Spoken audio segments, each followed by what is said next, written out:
Coeur d'Alene is located on perhaps one of the most beautiful lakes in the country called Lake Coeur d'Alene.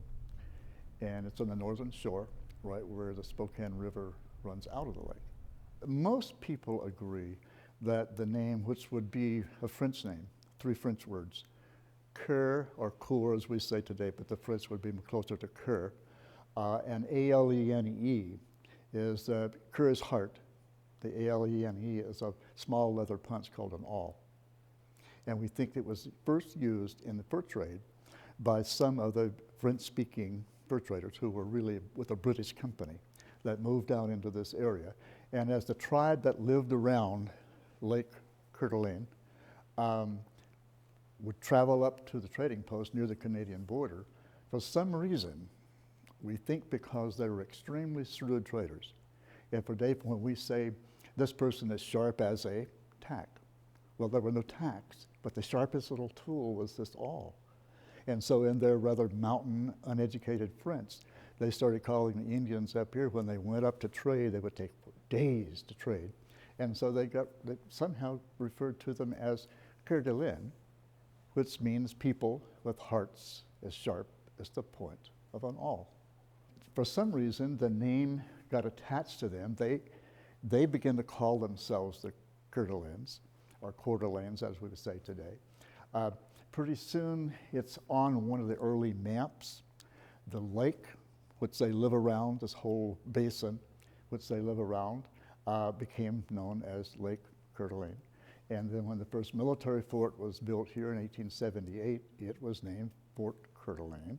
The little town which grew up around the fort was Coeur d'Alene City.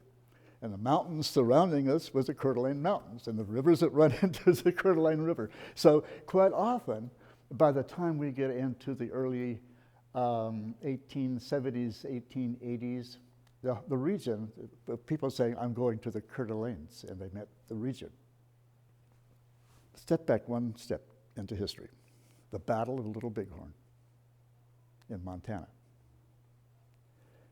That was lost by General George Armstrong Custer and his command. When that happened, this was embarrassment for the United States government, embarrassment for the president, embarrassment for the military. And so General William Tecumseh Sherman was sent out to look over the possibilities of building new forts. He came right in the spot where we're basically where this building is. Looked at the lake, river going out, and thought this was a perfect spot for a military fort. And so when a fort is commissioned, then some people know there's a good place to make money. We can set up a saloon, a brothel, a number of things that you've got 300 to 300 soldiers in one spot. And so the town started just very short distance from here in tents and lean-tos and log cabins. The year that Fort Sherman was created was in 1878.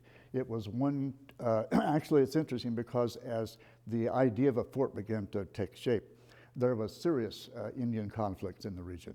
And so this was the primary reason for it. But as the town began to take shape next to the fort, it really didn't even have a name to start with. It's just a collection of tents and lean-tos and cabins, as I said before. And pretty soon it began to be, since the fort was called Fort Coeur d'Alene, the town took on the name Coeur d'Alene City as it began to expand. And then once there began to be more people move into the area as a result of, while the fort is under construction, gold is discovered up in the mountains, Coeur d'Alene Mountains, and then silver. And then, of course, thousands of people came through here. So we have setting up of hotels and various boarding houses, and pretty soon you got a hardware store, and then you got a general store, and you got a town. Coeur d'Alene was a transfer point to the gold and silver mines by rail, eventually by rail, then by steamboat, and then by rail again into the mining district. And so when you have all these people coming in to get into the mining district, they need things. And so that's the origins of the economy. What really changed, major change, was when the fort was finally closed in 1898, and when they discovered a different route into the mining district, which People didn't have to go down the lake and on steamboats. They were all rail lined around the end of the lake. This little town was about to go under, but nobody knew this. While all this is going on, there are federal surveys going on in the entire Pacific Northwest determining what is the marketable timber in this region. And this right behind me, I don't know if you can see that or not, but it's basically the white pine, millions and acres of white pine. And so a report was made from this survey in 1898, the year the fort was closed.